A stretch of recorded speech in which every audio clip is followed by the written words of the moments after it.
Do you want to become a permanent part of the channel? Check out the Alliteration Gaming Patreon. Here you'll find different tiers that all let you get involved in my videos, as well as provide you with a shout out, exclusive Discord access, and the ability to see my content early and ad free. Now if you're new here, you're gonna need an account on the UGN site. This will let you sign up for events, locate stores near you, and of course accrue those redemption points to use in the loyalty shop. You can even snag yourself 50 bonus points right now if you let me refer you. Until August 30th, when you're signing up, just click on content creator and type my channel name in the box. Regardless of how you do it though, thanks for being part of the Alliteration Nation. Now, let's get on to the video. Good evening my dear viewers and welcome to another Alliteration gaming video. My name's Levi and today we're going to be doing another deck commission.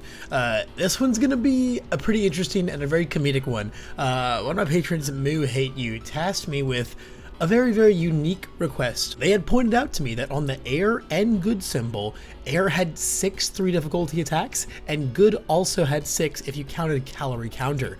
And they basically postured the idea, could we make just like a super aggressively ratioed deck between attacks and foundations comprised of nothing but 3 diff attacks and just get off because our difficulty curve is almost non-existent. So as I began to look at these 3 difficulty attacks that were available, I definitely realized that I wanted to go an Air route, especially because the characters available to me on Air kind of fit this concept a lot better. I was like, there's definitely a few characters I could grab off Air that just string chain damage and try to blow you up really early on.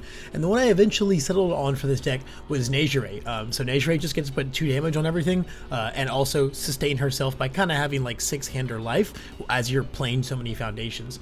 Now look at this attack lineup. There's a lot of interesting things going on here. Obviously, as it was the task of the build, they're all 3 diffs. This is 3 diff matters, or 3 diff only. It actually does, like that's why like the name is funny, right? The name is, you see 3 diff matters with a question mark. It actually doesn't matter. It's just for our goal. But I was like, what can I do with all of these 3 diffs? Well, first of all, Tentacle Grasp is a nice throw that starts at 5 damage for us, and then also instantly procs our other 3 diff, which is instant explosive release, which then lets us instantly do sound waves things, and you can kind of see where the deck as a whole is coming together. Then we just kind of have some outliers. Shrapnel Tooth is a very annoying low attack that when it's such low damage, they're almost never going to half block, so it usually just gets its full 3 in. If they do block it, they're going to leave themselves more open to other stuff. Like, the point of this deck is just play like 4, 5, 6 attack strings and pump damage onto them all and just tax your rival based on the amount of cards they have, not necessarily their blocking power, but just how many cards they can afford to give up. The targeted flip on this card is also very nice, and it's got a lovely 1 high block. The last one is your Gravity Capture. I'm not a big fan of this card in here, but it does overload us on highs a little bit and is a nice low block as well. Not to mention, the only other 3 diff we can play is the Phantom Charge or whatever. The 3 diff from the Mirio deck, which says it gets 1/1 if you have another printed if you have another printed zone of it in your card pool, which it's a mid, and the Tentacle Grasp was our only mid, so I didn't really want to play that one. And so it's just a bunch of 3 diff attacks that have like some relatively solid synergy with each other. It's 19 of them in this tight 50 card deck. You know, that's kind of the point. The block zones are atrocious. You know, that matters. We're just trying to draw like a 5 attack hand ASAP. And that's kind of where our foundations come in as well. So the foundations are just spam central. For one, we are playing 4 sound waves, so we do want spam central when it comes to our foundations. Air's got a bunch of nice zeros. We got requesting, we got basic training, we got release. You could also play the new one, Save a Million from the Mirio starter deck. That card does things when we block, and I don't care about that. I would rather play some more impactful 1 diffs. So Arrogance just in here because we need a couple 6 checks for sound waves to do its thing with. The idea here is that you can play like sound waves as like your like 4th, you as like your like 3rd or 4th card. You play it as your 3rd card, you stack a 6 and a 3 diff you want to draw, you play your next 3 diff on a 6, and then it just passes, and it's super epic stuff. For Destin, because it just helps us, you know, find more attacks and make sure those 5s are on top of our deck. Then like my other spell choice here is Neijire of the big 3 because it just says blow up a foundation for a damage. You know, it's like pseudo self-sacrifice. We want to weaponize our stage a little bit like that. These could also be feeling cute if you feel like the speed is more important because our character does already put the damage on. But given that the goal of the deck is wide, not tall, we kind of want the damage a little bit more, which sounds like an opposite statement, right? Because like, wait, we're not going tall, but we want the damage. That's not, but the thing is that you're just trying to essentially tax their hand and overwhelm them with amount of attacks. Your speed's not relevant. They're probably gonna, they're all so piddly, they're gonna get blocked either way. It's about keeping the damage on them. But if you feel your speed's more important, feeling cute could be here, or if you just want something that helps pad out your strings more, self-doubt is also pretty solid. But I think most of the time you're always going to be able to afford to just eat a lot of your attacks if they're kind of wary. So I didn't like that my rival had some control over this card activating. And then, of course, we're trying to find 7 attack hands as fast as possible for latent skill all the way, just to dig through those cards. A one of Web of Blades because it's cheeky, and we don't like our stats being able to be interacted with. It's pretty much just going to set anything just right on back. And the Nice Try is like our one defensive foundation of choice, basically. I guess this is technically defensive, and so is Release, but they're really in here because 6 check and because 0 diff.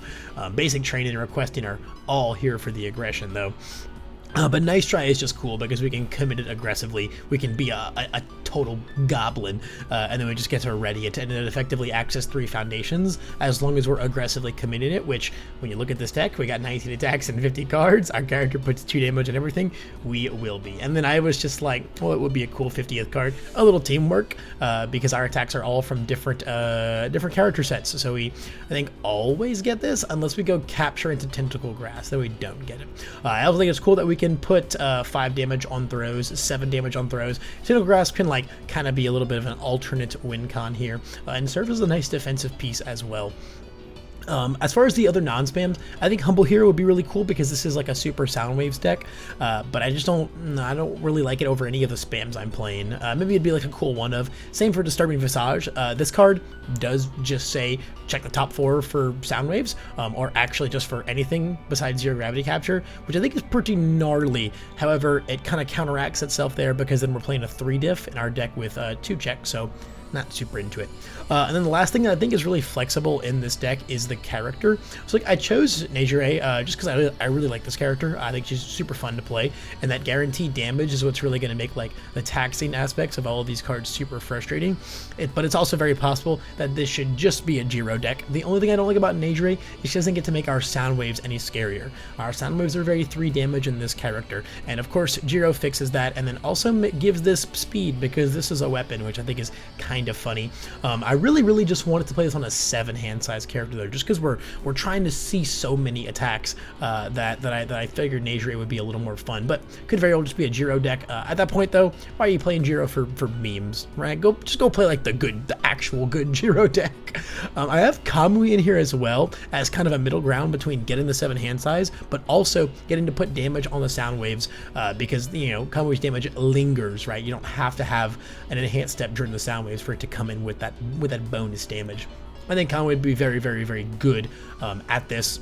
The only thing I don't like about him is like with the other attacks, because then at that point your rival's just gonna go like you know, on your first 2 moves, okay, I'll take 3, okay, I'll take 4, right? Like, who cares? And Kamui's not really going to ready. So I just don't see this deck readying Kamui very often until it gets to like super duper late in game. And I think Neijire might just be better at getting this there. At the end of the day though, this is very much just kind of like a little meme deck. I just think it's really funny to like when Mook handed me with this suggestion, I thought it was hilarious. I was like, yeah, 3 diff tribal. I mean, I love 3 diff attacks. One of the things that draws me to certain packages is their ability to play particular 3 diffs really well. So the concept of just like an all 3 diff deck sounded really funny, and I think Soundwave is such a strong card that it really can carry it, as long as your character can like put damage on all of these.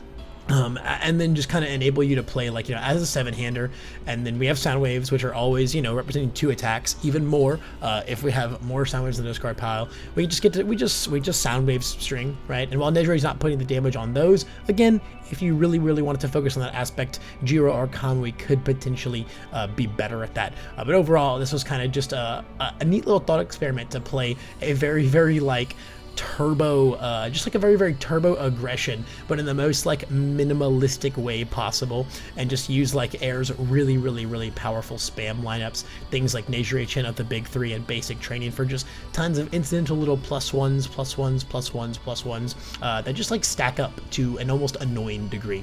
And again, just fulfill, you know, the meme, right? The concept that was presented to me is, what if I just played a deck with all 3 diffs? And I think this is a super duper fun little way to do that. That's pretty much going to be a wrap for this commissioned deck, guys. This was a pretty short one because it's kind of just, you know, a little more of a cute little science project. But if you do want to test this deck out for yourself, I'm going to have the link posted to the UVS Ultra in the description and in the pinned comment, of course. And if you do get some games in with this cute, funny little concept, let me know in the comments section how it went for you. Above all else, though, thanks just for making it to the end of this video. I super duper appreciate it, and I hope I get to see you in the next one.